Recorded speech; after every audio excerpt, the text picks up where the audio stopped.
It was meant to be straightforward, a simple sale, nothing more. 5 months had gone by. People said that was enough. Enough time to move forward, to let go, to start breathing like normal again.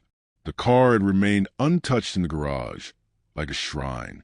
Her scent still lingered, vanilla mixed with something artificial. I opened the driver's door slowly, like I was stepping into a chapel or a crypt. Dust clung to everything. The silence wasn't peaceful. I moved with precision. I always do. Cleaned the center console, wiped down the dash, ran the vacuum over floor mats. Then I opened the glove compartment. It gave a soft click. That's when everything began to unravel. An envelope sat there, thick, edges worn. My name written in her neat, tilted handwriting. I stared. Time froze. She never wrote me letters, not even when she was alive. She never liked farewells. My hand shook once before I caught myself. I opened it. Inside, a photograph. Behind it, a hotel receipt. 3 nights at a seaside resort. A man's name I didn't know, but I recognized him instantly. He'd been at her funeral, standing in the back, crying harder than I had. I stayed in her car for an hour, just looking at the photo. It wasn't posed, too natural. Her head resting on his shoulder, his hand resting casually on her thigh. They were smiling, not just happy, comfortable, familiar, like it was a scene they'd lived many times before.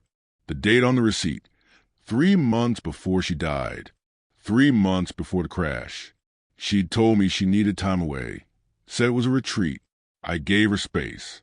Foolish, but I wasn't angry. Not right away. What I felt was colder, quieter, like frost moving through my veins. Something didn't sit right. Her messages that week had been off, overly polite, strangely distant. I chalked it up to stress.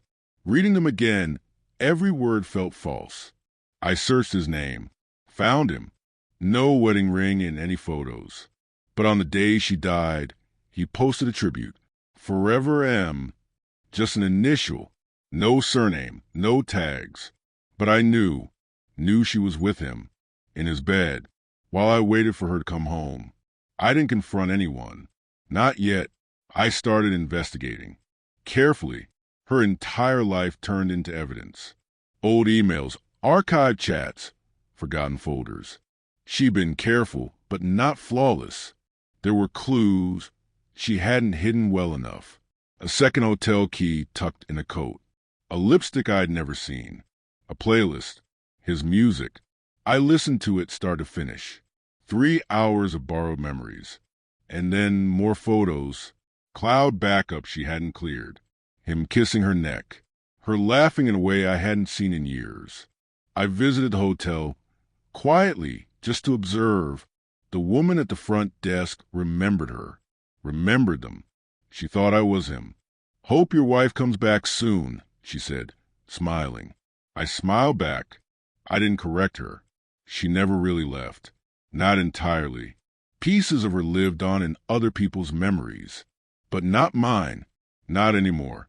The final piece came in a manila envelope. Private investigator. I didn't hire him out of spite.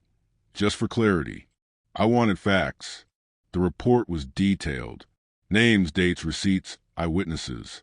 It stretched back 2 years. Not just one man. 2. The one in the photo and his friend.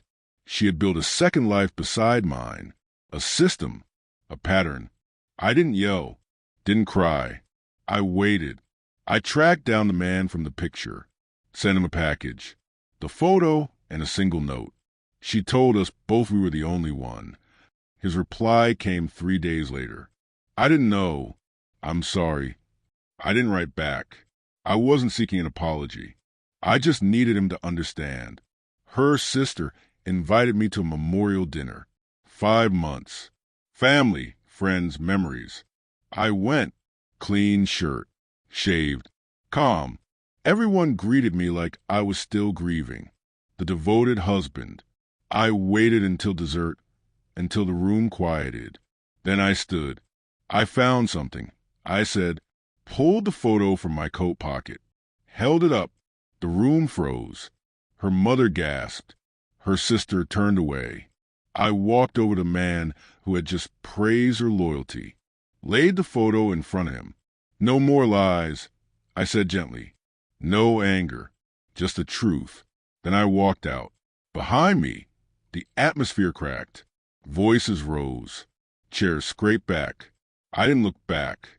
Not once. Sold the car the next day. Didn't even bother with the passenger side. The buyer shook my hand and said it was in good shape. I nodded. It wasn't, but he didn't need to know that. On my way home, I caught my reflection in a shop window. Looked at myself. I didn't look like a widower or a victim. I looked like someone who finally knew the truth and didn't carry it anymore. She buried my love somewhere unreachable. So I did the same. Final cost, one photograph in silence. Most nights, I still sleep just fine.